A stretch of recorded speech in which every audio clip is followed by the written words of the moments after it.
সেই রকম পুলিশকে আমরা চাইছি। কিন্তু মমতা ব্যানার্জির রাজত্বে মানুষ, সাধারণ মানুষ পুলিশকে দেখলে তাদের ছাতি কেঁপে যায়, আর গুন্ডারা পুলিশকে দেখলে ভাবে যে এই তো আমার ভাইরা ভাই চলে এসছে।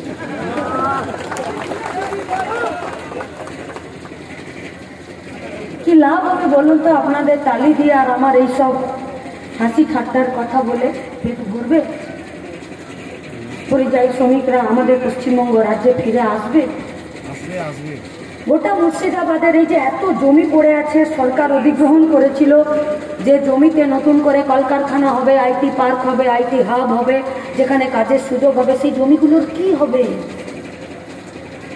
মুর্শিদাবাদে কটা লোকসভা, মুর্শিদাবাদে কতগুলো বিধানসভা, মুর্শিদাবাদে কতগুলো পঞ্চায়েতের সমিতি, মুর্শিদাবাদে কতগুলো অঞ্চল আছে, এত এত পঞ্চায়েতের প্রধান, সমিতির সভাপতি, জেলা পরিষদের সভাধিপতি, এতগুলো এমএলএ, এতগুলো এমপি, কিন্তু ভুলেও একবার উচ্চারণ করছে না মুর্শিদাবাদে যে সরকারি জমি অধিগৃহীত হয়েছিল সেই জমিগুলো আজকে কোন কাজে ব্যবহার হবে।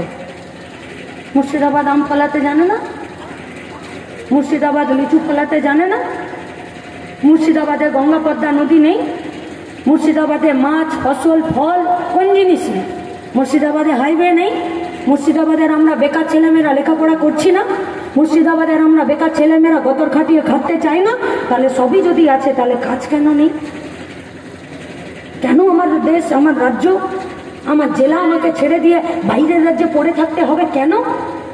কিন্তু বাইরের রাজ্যে আমি 20,000 টাকা কামাচ্ছি, 10,000 টাকা কামাচ্ছি, আর 5,000 টাকা নিজের কাছে রেখে 5,000 টাকা জঙ্গিপুরে পাঠাচ্ছি, তবে তো জঙ্গিপুরের বাজারে যান আছে। জঙ্গিপুরের বাজারে চালের দোকানে চাল বিক্রি কি করে হয়? বাইরের রাজ্যে পড়ে থাকা পরিযায়ী শ্রমিকের 5,000 টাকা জঙ্গিপুরে ঢুকলে তবে জঙ্গিপুরের এখানকার চালের দোকানে চাল বিক্রি বাড়ে। পরিযায়ী শ্রমিকরা বাইরের রাজ্য থেকে 10,000, 6,000, 8,000 টাকা জঙ্গিপুরে পাঠালে তবে জঙ্গিপুরের মোবাইলের দোকানগুলোতে এখানকার ছেলেপুলেরা রিচার্জ করে, এখানকার ওষুধের দোকানগুলোতে ওষুধ কিনতে যায়, আর বাজারে চাল কিনতে যাক, মোবাইল রিচার্জ করতে যাক, আর ওষুধ কিনতে যাক, তবে গিয়ে সরকারের ঘরে পয়সা ঢোকে। তার মানে পরিযায়ী শ্রমিকের পয়সা আর পশ্চিমবঙ্গের রাজ্য সরকারের ঘরে ঢোকে।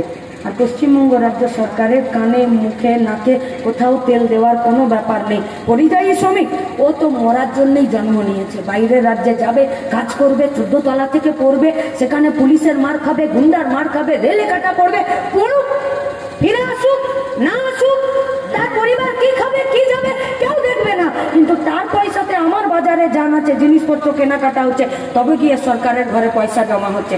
আর সরকার সেই পয়সা নিয়ে কোথাও মোল্লা মুয়াজ্জিমদেরকে ভাতা দিচ্ছে, তো কোথাও পুরোহিতদেরকে ভাতা দিচ্ছে, কোথাও দুর্গা পূজা করছে, তো कहीं पर चुल्लू पीकर मरने वालों को भी 2 लाख रुपए दे रहा है।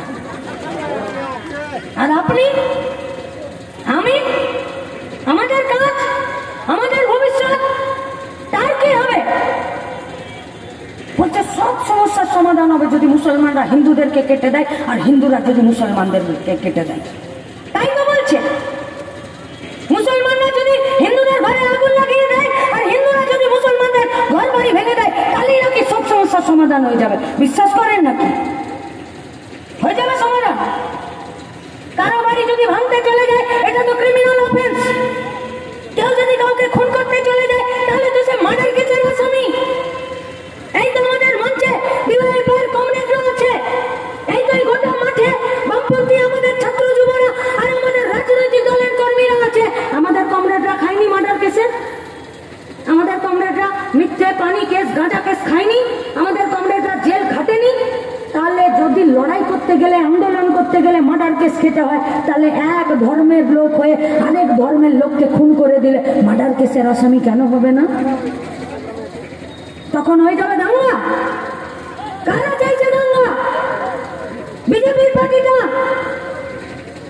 शुभेंदु, सुगंध, अमित शाह, मोदी, इन लोगों का पार्टी है। कौन है इन लोगों का नेता? कौन था इन लोगों का नेता? अटल बिहारी वाजपेयी, लाल कृष्ण आडवाणी, राजनाथ सिंह एদের নেতা ছিল, প্রজ্ঞা সিং এদের নেতা ছিল, মালেগাঁও বিস্ফোরণ ঘটিয়েছিল প্রজ্ঞা সিং। অটল বিহারী বাজপেয়ী, লাল কৃষ্ণ আডবাণী এরা রথযাত্রা বের করেছিল, আর যে রাস্তা দিয়ে এদের রথ যেত সেই রাস্তায় মানুষের রক্তে ভিজে যেত।